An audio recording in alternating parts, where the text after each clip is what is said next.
Nyt olisi linjalankalla merkattu tämä räystäs siltä kohtaa, kun pätkästään nuo. Ja niin sahataan sitten semmoinen vinokulma, joka toivon mukaan tekee tästä sitten semmoisen hiukan persoonallisemman näköisen. Mutta mä merkkaan noihin nyt lyijykynällä merkit. Tää jää tommonen 45 senttiä syvä räystäs, että se on aika riittävä kyllä näin matalalle pienelle rakennukselle. Mutta tosta sitten aletaan pätkimään noita päitä.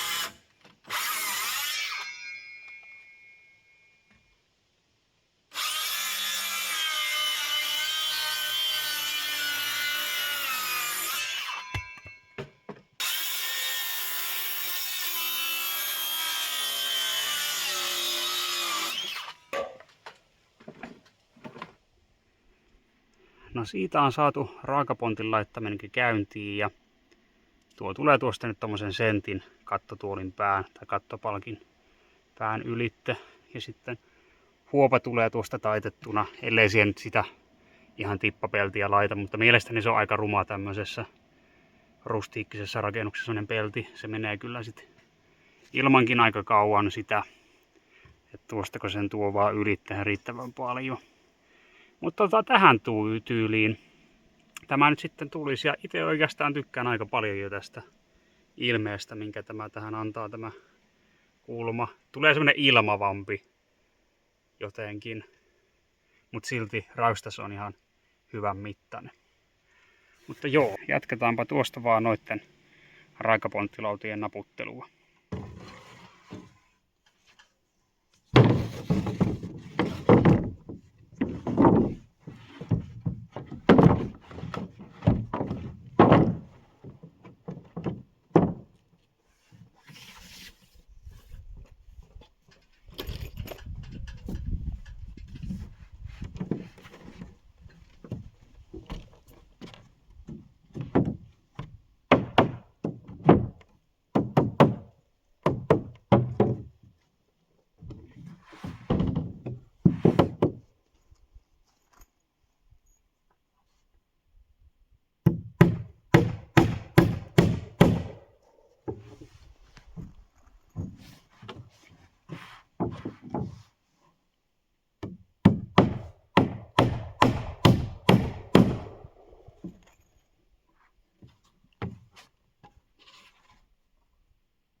Täällähän alkaa sisäpuolellakin olemaan pikkuhiljaa valmista.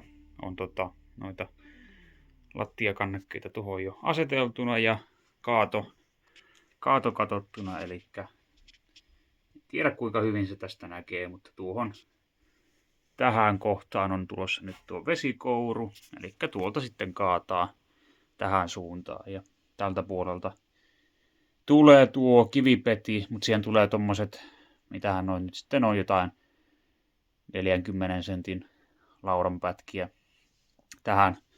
tähän astikkoon tämä kivipeti ja täältä sitten tämä osuus ovelta täysmittaiset, mutta keskelle kaato ja kouru siinä.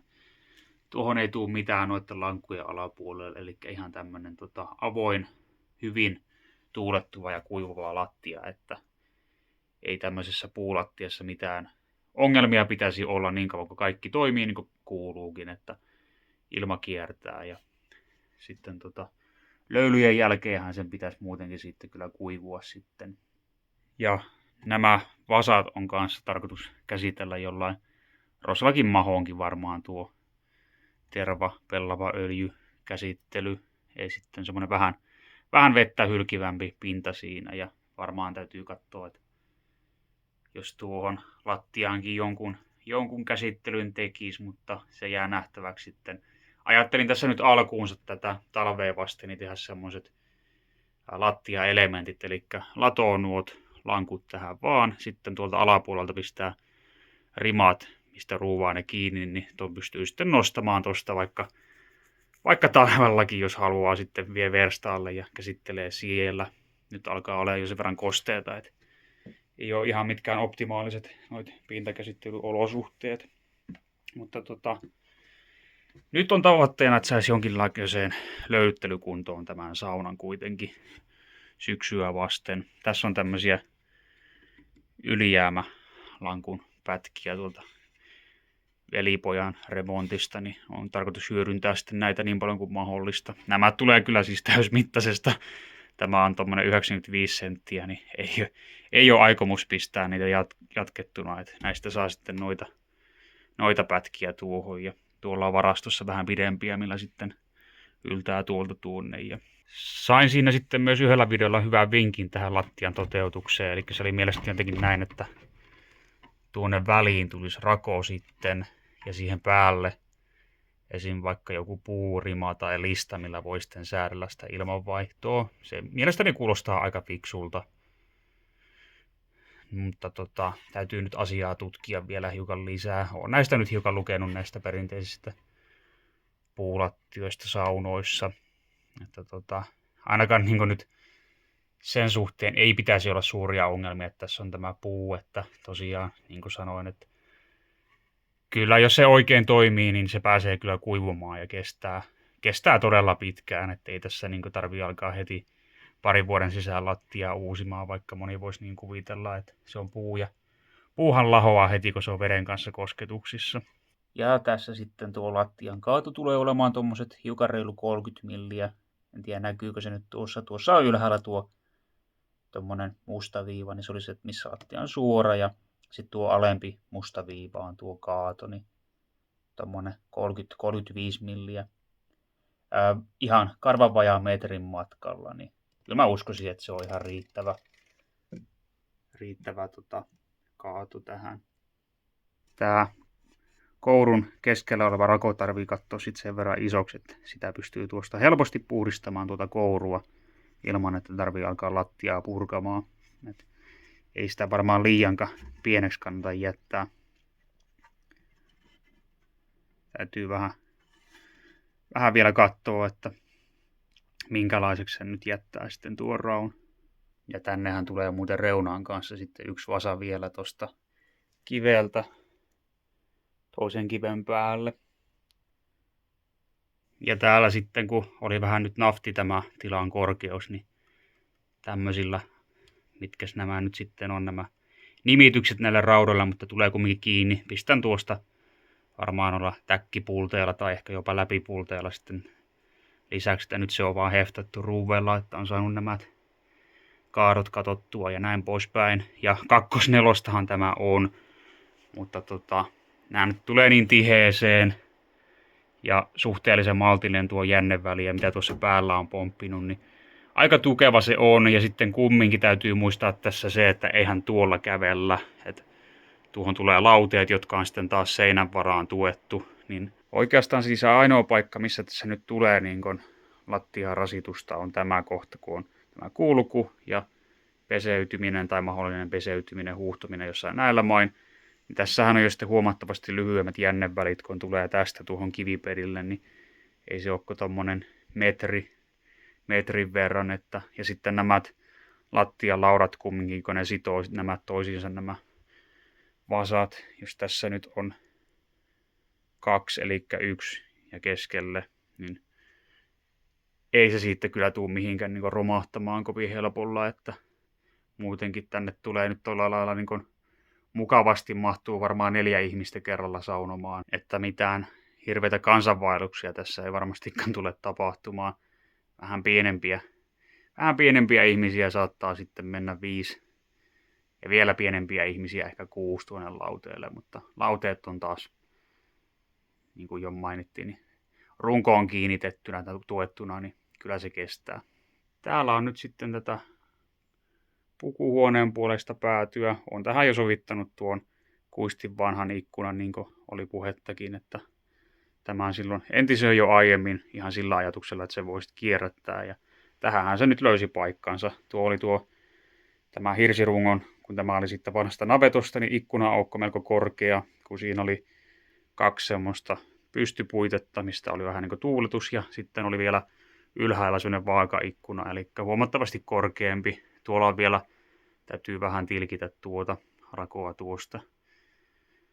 Että tänne alas sovittelin hirren sillä lailla ihan, että tein tonne karan, niin tämä on kyllä piukassa siinä, mutta tuossa nyt ajattelin, että täytän sen vaan jollain lankunpätkillä. Tuo meni vähän muutenkin vihkoon tuo yläreuna tuolta, että se on vähän millainen on, mutta kyllä se tässä nyt toimii, kun tämä ei ole mikään asuinrakennus kuitenkaan.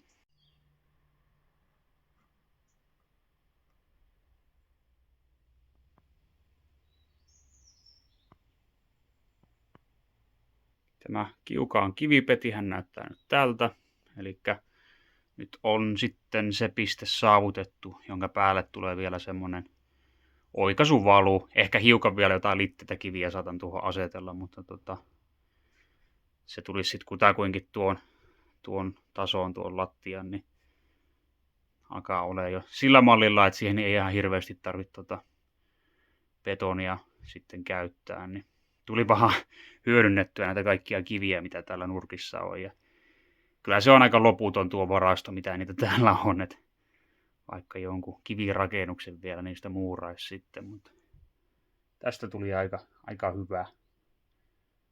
hyvä kakku kuitenkin. Tähän pitää sitten sen jälkeen, kun on se oikaisu tullut, niin tehdä vielä se palomuuri. Noin. En tiedä. Sehän todennäköisesti tulee sitten vaan kiukaan osalle se palomuuri ja sitten väliseinä puusta se loppuosa todennäköisesti. Siinä kun muuten aiemmalla videolla muutamat oli huolestuneita, että en jättänyt painumavaraa näihin aukkoihin, että kyllä tuossakin on tuo 20 milliä ja tuolla on rakoa, että painumavaraa on, ja sitten tässä nyt kuitenkin tarvii ottaa huomioon se, että tämähän on vanha hirsirunko, joka ei painu sillä lailla niin kuin tuoreesta hirrestä veistetty, jossa sitten on se otettava huomioon, että se hirsirunko painuu ne ekat pari vuotta. Mutta tässä nyt se, mikä painuu, on tämä eriste-rive, mutta sekin on kumminkin suhteellisen maltillista siihen nähden, mitä se on se tuoreen hirren painuminen, että tämmöinen vanha hirsihän ei itsessään enää painu. Ja kun tämä pukuhuoneen päätyseinä on vähän tämmöinen turhankin rustiikkinen, niin on ajatuksena lauduttaa se umpeen, kun täällä oli talon nurkissa semmoista komeata, leveätä vanhaa lautaa, semmoista luonnollisesti harmaantunutta. Se on jossain rakennuksen ulkoseinässä ollut, niin laskin, että se määrä riittää, niin pistää pystyyn sen tuohon.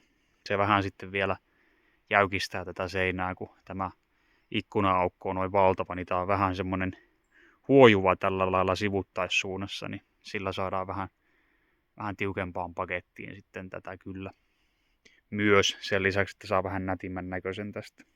Joku saattaa muistaakin, että täällä oli nämä tämmöiset vanhat saranat, mihin yksi kaveri teki tämän vastakappaleen. Niin nämä on nyt vielä ollut ajatuksena laittaa tähän saunaan sitten. En tiedä, tuleeko se nyt sitten tuohon sisäoveen vai ulko-oveen.